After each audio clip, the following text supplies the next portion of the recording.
இன்னைக்கு காலையில இருந்து ஒரு நியூஸ் சுத்தி வந்துட்டே இருக்கு. அது என்னன்னாக்க, நடிகர் ஸ்டண்ட் கலைஞர் இந்த ஸ்டேஜ்ல சொல்றதுல நான் அதை கண்டிப்பா சொல்லி ஆகணும். ஸ்டண்ட் கலைஞர் முத்துக்காளை அவர்களுடைய மனைவி உடல்நிலை சரியில்லாம கேஎம்சி ஹாஸ்பிட்டல்ல இருக்காங்க.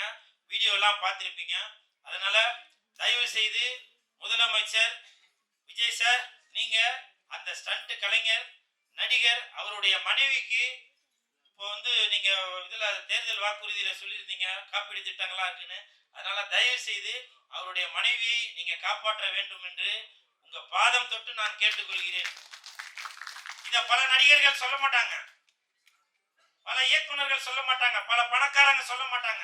எதுக்கு நான் சொல்றேன்னா, எனக்கு தெரியுங்க, என்னுடைய சக கலைஞர் அவரு முத்துக்காளை நிறைய பேர் கமெண்ட்ல கூட சொல்லியிருந்தாங்க, இது வரைக்கும் நீ நிறைய சம்பாதிச்சிருப்பல, அதை வச்சு செலவு பண்ண வேண்டியதானே அப்படின்னு. எங்களை மாதிரி கலைஞர்களுக்கு எங்கெங்க வாய்ப்பு தெரியுங்க?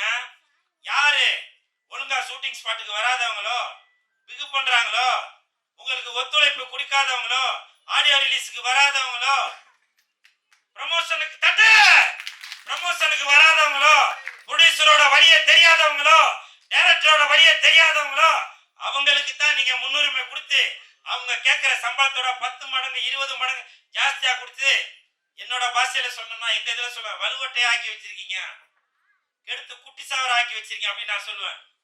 புரியுதுங்களா? அதனால தயவு செய்து அந்தந்த கலைஞர்களுக்கு எது உரிய சம்பளமோ இல்ல மற்றபடி வேலை வாய்ப்போ அதை தயவு செய்து கொடுங்க. ஏன்னா நாங்க நம்பி இருக்கிறது சினிமாவை தான். அதனால முதலமைச்சர் சார், விஜய் சார், நீங்க உங்களோட தேர்தல் அறிக்கையில கூட சினிமாவுக்கு அப்படின்னு சொல்லி எதுவும் ஸ்பெஷலா நீங்க எதுவும் கொடுக்கல.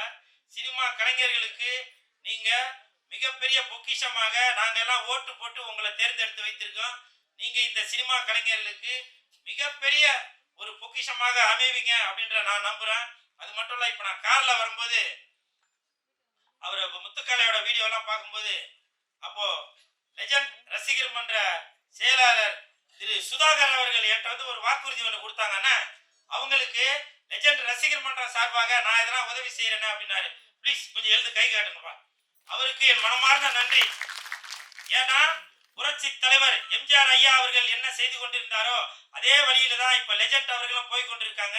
அதை வழிநடத்தி கொண்டிருக்கும் செயலாளர் சுதாகர் அவர்களுக்கு என் மனமார்ந்த நன்றிகளையும் வாழ்த்துக்களையும் தெரிவித்துக் கொள்கிறேன்.